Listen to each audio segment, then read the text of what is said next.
لوگوں کو تکلیف ہوتی ہے مزید پوچھے، بے نمازی کو مسلمانوں کے قبرستان میں دفنانا بھی جائز نہیں، بے نمازی کا جنازہ بھی پڑھنا جائز نہیں اسلام کی روح سے۔ یہ بڑا لبرلز نے ٹویٹر پہ میرا جو اٹینڈ بنایا ہے، میں دوبارہ کہوں گا اور مرتے دم تک کہوں گا کہ نماز قائم کرو۔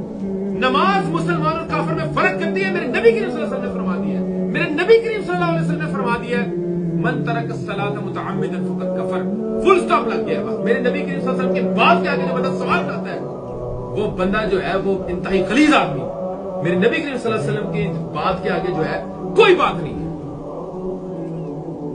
جنہوں نے نماز کو ضائع کر دیا اور خواہشات نفسانی کے پیچھے لگ گئے، سو ان قریب ان کو گمراہی کی سزا ملے گی۔